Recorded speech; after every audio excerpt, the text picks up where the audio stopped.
বাংলাদেশে এখন তালেবান সরকার রাষ্ট্র চালায়। আল্লাহ মুসলমানদের সহযোগিতার দুটো এক্সাম্পল আমাদের দিয়ে দিয়েছেন, এক আফগান, দ্বিতীয় সিরিয়া। তালেবানদের পক্ষে কথা বলার পরে আমার রিমান্ড এক সপ্তাহ বেড়ে গিয়েছিল, অথচ বাংলাদেশে এখন তালেবান সরকার রাষ্ট্র চালায়। হ্যাঁ, তালেবান সরকার হুজুর। তালেবান মানে কি? ছাত্র। তালেবান মানে কি? এটা আফগানি ভাষা। তালেবান মানে কি? আফগানিস্তানে রাশিয়ার পরে যখন চরম অস্থিরতা তৈরি হয়, তখন মোল্লা ওমরের নেতৃত্বে কিছু ছাত্র দেশকে স্থিতিশীল পর্যায়ে আনার জন্য কাজ করে এবং শেষ পর্যায়ে তারা বিজয়ী হয়ে একটা সরকার গঠন করে ছাত্ররা, যার জন্য সেই সরকারকে বলা হয় তালেবান সরকার। 5ই আগস্টের বিপ্লবের পেছনে ছিল ছাত্ররা, কথা ঠিক না বেঠিক? সরকার গঠন করেছে ছাত্ররা, আবার সরকারের ছাত্রও আছে 3 জন। তাহলে এই সরকার আফগানিস্তানের ভাষায় তালেবান সরকার, কথা ঠিক না বেঠিক? 20 বছর আফগানে বোমা নিক্ষেপ করেছে। হায় হায় হায়, আমেরিকার নেটোর যত প্রযুক্তি আছে সব ব্যবহার করেছে। এক এক বোমায় পাথরের পাহাড় পর্যন্ত উপরে তুলে ফেলেছে। চূড়ান্ত পর্যায়ে যখন আফগানি স্বাধীনতাকামীরা রুখে দাঁড়িয়েছে, আমেরিকা নেটো লুঙ্গি গামছা নিয়ে পালাবার পথ খুঁজে পায় না। কেউ গিয়ে প্লেনের ছাদে উঠেছে, কেউ পাংখায় উঠেছে, কেউ বা কার্গো বিমানের মেজে বসে দেশ ছাড়ার চেষ্টা করেছে। আজকে সিরিয়া দেখো, স্বৈর শাসকের পতন হয়েছে। এগুলো এক্সাম্পল কিসের? যে মুমিনকে আল্লাহ সাহায্য করবেন, কথা ঠিক না বেঠিক? এটাই আমাদের পাওয়ার। ইসলাম ইজ দ্য পাওয়ার, অস্ত্র শস্ত্র পাওয়ার নয়। ইসলাম কতটা পাওয়ার? এক মুহাম্মদ আরবি ইসলামের দাওয়াতি কার্যক্রম শুরু করেছেন। মক্কায় অবস্থা দেখেন, শেষ পর্যন্ত মক্কায় থাকতে পারে নাই, মদিনায় চলে গেছে। দুর্বল কিছু মানুষ, ইসলাম শক্তিশালী, যার জন্য একটা সময় গোটা দুনিয়া ইসলাম ছড়িয়ে পড়েছে। আজও যদি ইসলাম ধরো, আজও যদি ইসলাম মানো, আল্লাহর কসম করে বলি, ইসলাম শক্তি, ঈমান শক্তি। ইসলাম যদি ধরো, ইসলাম যদি মানো, অস্ত্র কম থাকতে পারে, ভূখণ্ড ছোট্ট হতে পারে, ঈমান ইসলাম থাকলে যদি কেউ আমাদের উপর আগ্রাসন চালায়, আমি তো পরিষ্কার বলি, ভারত যদি বাংলাদেশে আগ্রাসন চালাবার চেষ্টা করে, এদেশের এক একটা যুবক এতটা পাওয়ারফুল, ঈমানের বলে বলিয়ান, বাংলাদেশে আগ্রাসন চালালে ভারত টুকরা টুকরা হয়ে যাবে। আলেমদের উপর টর্চার শুরু হয়েছে মূলত 10 থেকে। আমি প্রায় বলি, আল্লামা মুফতি আমিন রহিমাহুল্লাহকে 21 মাস গৃহবন্দী রেখে তিলে তিলে মৃত্যুর দিকে ঠেলে দিয়েছে তারা। শেষ পর্যন্ত আল্লামা মুফতি আমিন রহিমাহুল্লাহ গৃহবন্দী অবস্থায় ইন্তেকাল করেন। এরপরে কত আলেমকে গ্রেফতার করা হলো। আল্লামা সাঈদী সাহেব, আমার 13তেও দেখা হয়েছে ওনার সঙ্গে, আবার এবারও ওনার সঙ্গে সাক্ষাৎ হয়েছে। অসংখ্য আলেমকে জেলখানায় পড়ে দিনের পর দিন নির্যাতন করেছে। 13তে শাহবাগে যখন নাস্তিক মোরতাদ ব্লগাররা আল্লাহর নবীকে নিয়ে কটূক্তি করলো, উম্মাহাতুল মুমিনিন, আমাদের মা নবী পত্নীগণকে নিয়ে কটূক্তি শুরু করলো, আর টুপি দাড়িওয়ালাদের রাজাকার বানায়া ফাঁসি দিতে থাকলো। নবী প্রেমিক, ওলামা প্রেমিকরা শাপলা চত্বরে জমায়েত হলো। শাহবাগে নাস্তিক মোরতাদরা দিনের পর দিন মাস থেকেছে, তাদেরকে বিরিয়ানি খাওয়ানো হয়েছে। আর নবী প্রেমিকরা যখন শাপলা চত্বরে জমায়েত হয়েছে, বিদ্যুৎ বন্ধ করে, ক্যামেরা বন্ধ করে, মিডিয়া ব্যান করে, 2.5 লক্ষ বুলেট নিক্ষেপ করে নবী প্রেমিকদের বুক জাজরা করে দেওয়া হয়েছে। এবার 21শে নরেন্দ্র মোদীর আশাকে কেন্দ্র করে 2600 আলেম ছাত্র টুপি দাড়িওয়ালা যুবকদের গ্রেফতার করে হাই সিকিউরিটি জেলে ফাঁসির সেলে 24 ঘন্টা তালাবদ্ধ করে নির্যাতন করা হয়েছে। জেলখানায় আলেমদের উপর যে নির্যাতন হয়েছে ভাষা নাই ব্যক্ত করবার। আলেমদের জেলের ভেতরে আমরা দেখেছি সব স্বাধীন। ধর্ষণ মামলার আসামি পুরো জেল ঘুরে বেড়াচ্ছে, চুরির মামলার আসামি, হত্যা মামলার আসামি, মাদক মামলার আসামি জেলখানা চড়ে বেড়াচ্ছে, আর আলেমদেরকে 24 ঘন্টা তালাবদ্ধ করে রেখেছে। আপনাদের কষ্ট হচ্ছে না তো? নতুন একটা জেল বানিয়েছে কেরানীগঞ্জ সেন্ট্রাল জেল। আফসোস মুসলমান ভাইদের জন্য। আরে তোমরাও তো নিজেরা মুসলমান দাবি করো নিজেদেরকে। এই জেলখানায় সব আছে, সব আছে। সব কি জানেন? সেখানে আপনি মিউজিক শিখবেন, তাও আছে। পার্লার আছে, রূপচর্চা করবেন। বডি বিল্ডিং করবেন তো ব্যায়ামাগার আছে, সব আছে। বিশাল দুটা মাঠ আছে, কিন্তু নাই একটা মসজিদ। নামাজ পড়ার জায়গাটাই নাই। জেলখানায় আমরা দেখতাম সব আসামিরে ঘুরে বেড়ায়, আর আলেমরা জানালা দিয়ে তাকিয়ে থাকে, তালাবদ্ধ রুম। এক এক আলেমকে তার পরিবার থেকে বিচ্ছিন্ন করে দেওয়া হয়েছিল। কোনো যোগাযোগ ছিল না বাইরের সঙ্গে আমাদের। এক এক আলেমকে কোর্টে উঠাবে, হেলমেট, বুলেট প্রুফ জ্যাকেট, হাত করা ডান্ডা বেড়ি, একেবারে রোবটের মতো করে। যখন আমাকে আদালতে তুলতো, আমি মনে করতাম বাংলাদেশে মনে হয় লোকজন নাই, পুরো আদালত খালি। আগে থেকে পুলিশ পুরো আদালত খালি করে এরপরে আলেমদেরকে কোর্টে উঠাইতো। এই অবস্থায় আমরা দেখেছি আইনজীবীরা যখন দেখতো আমাদের দিকে, টপ টপ করে চোখ দিয়ে পানি পড়তো যে একটা আলেমের সঙ্গে কি আচরণ করা হচ্ছে। আজকে তাদেরকেও এভাবে উঠানো হয়, লোকেরা কান্না করে না, বরং পচা ডিম নিক্ষেপ করে।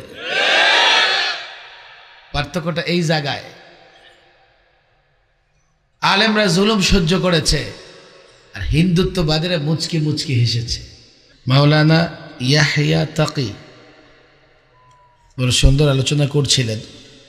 বর্তমান সময় নিয়ে কিছু কথা উনি বলেছেন, আর এটা আমরা সবাই জানি, আর বলাও দরকার। এই বিষয়গুলো নিয়ে কথা না বললে মানুষ জাগ্রত হবে না। আর আমরা যদি জাগ্রত না হই, আমাদের ঘুমন্ত অবস্থায় দুশ্মনেরা আমাদের শেষ করে দেবে।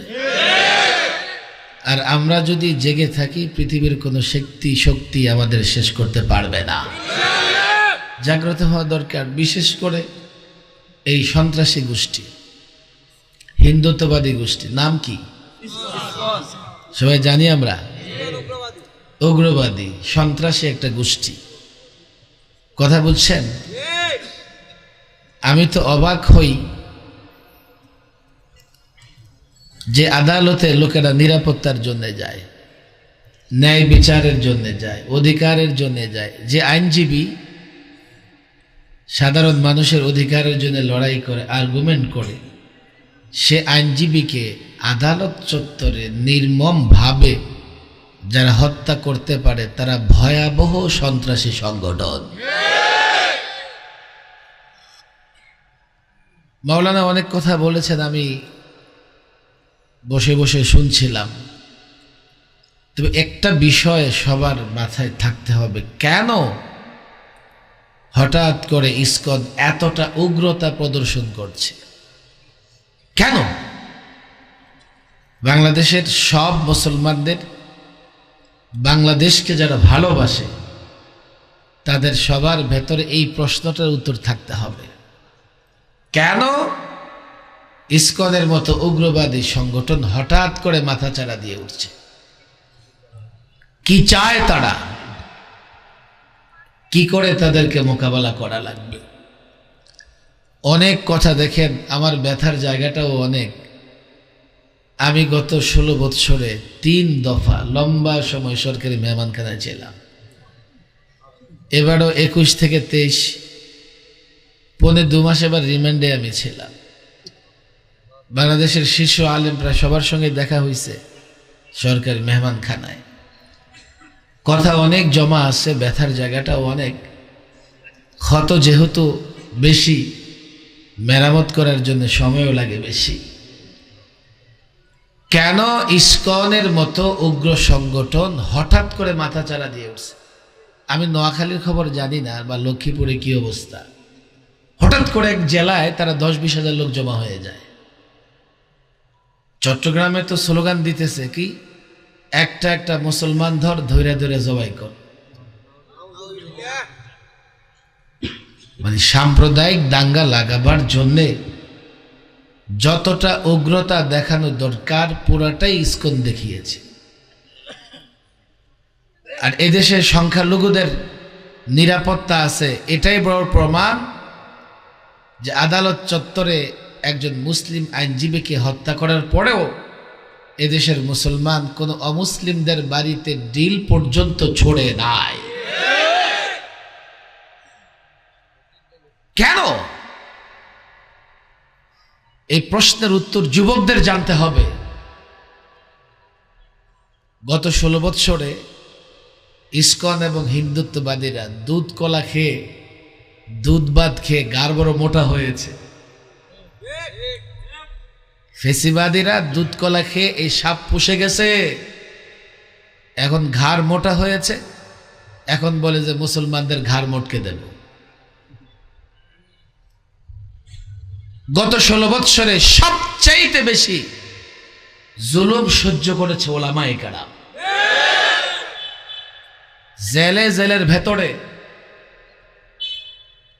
আলেমরা, সে যে দলেরই হোক, আমার দলের হোক আর আপনার দলের হোক, আলেম মাত্রই গত 16 বৎসরে সবচাইতে বেশি জুলুম সহ্য করেছে। যখন আলেমরা জুলুমের শিকার হয়, ওই হিন্দুত্ববাদীরা মুচকি হেসেছে, তাদের কাছে বড় ভালো লেগেছে, আর তারা নিঃশর্তভাবে ফেসিবাদীদের সহযোগিতা করেছে। কথা বুঝবার চেষ্টা করেন। আলেমদের উপর টর্চার শুরু হয়েছে মূলত 10 থেকে। আমি প্রায় বলি, আল্লামা মুফতি আমিন রহিমাহুল্লাহকে 21 মাস গৃহবন্দী রেখে তিলে তিলে মৃত্যুর দিকে ঠেলে দিয়েছে তারা।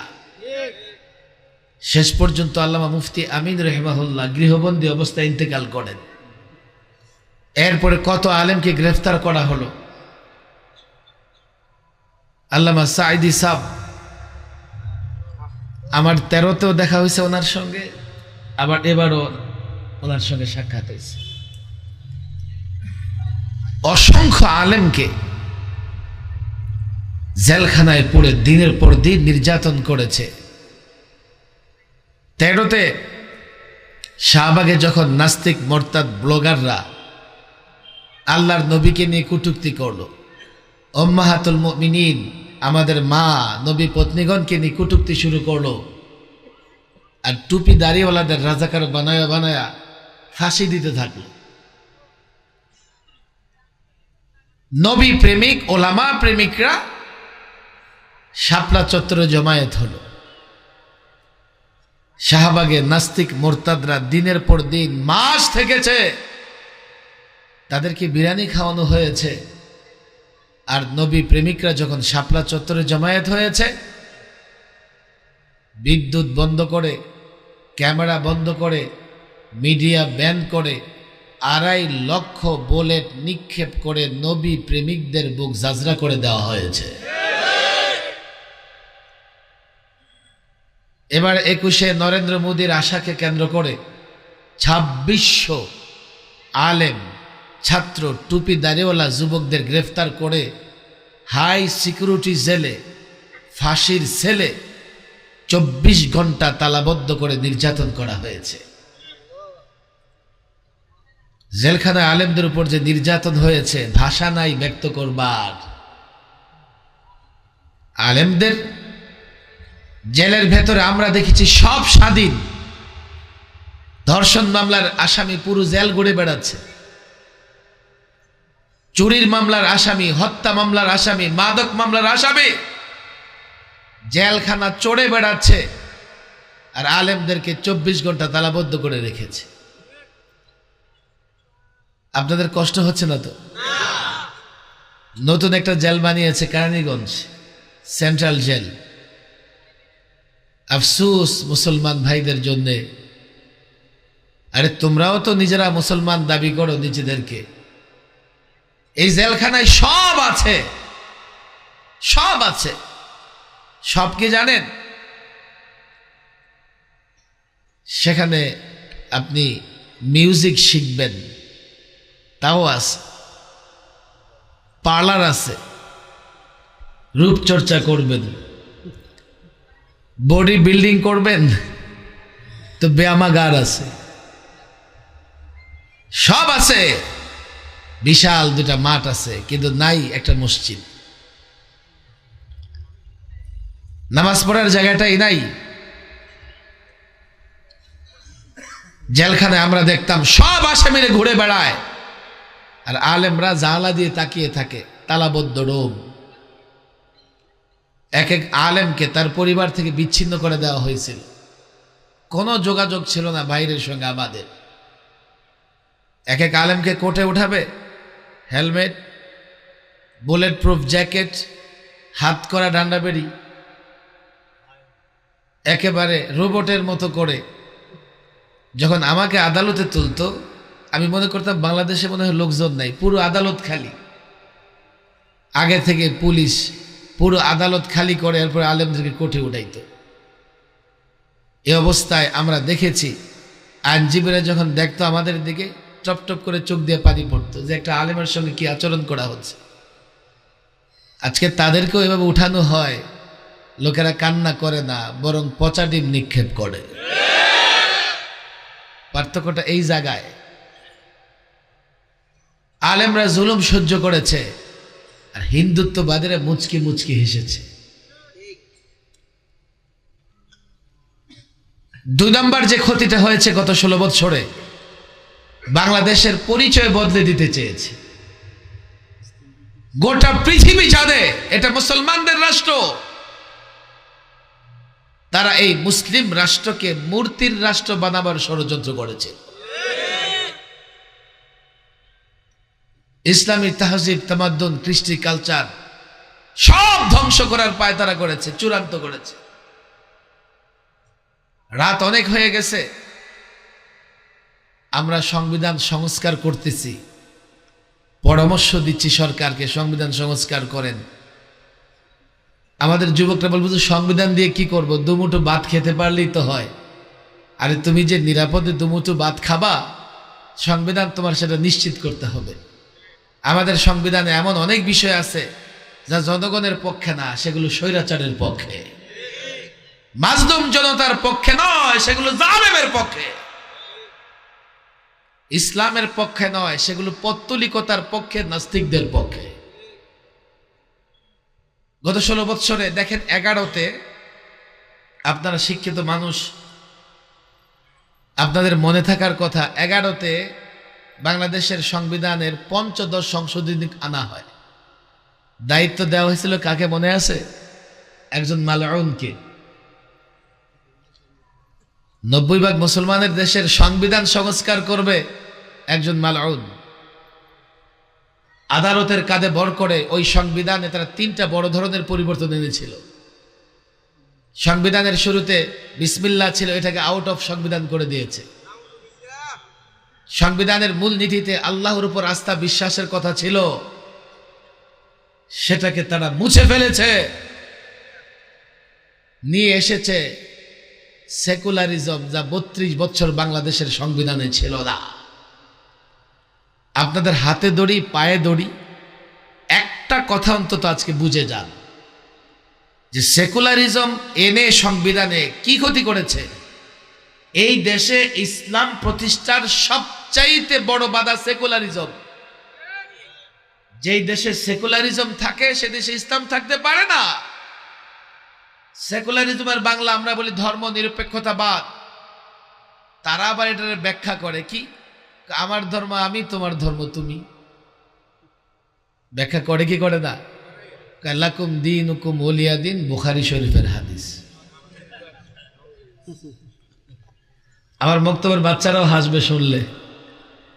লাকুম দীনুকুম ওলিয়া দিন, আবার বলে সকালবেলায় কোরআন শরীফ পড়ে, আবার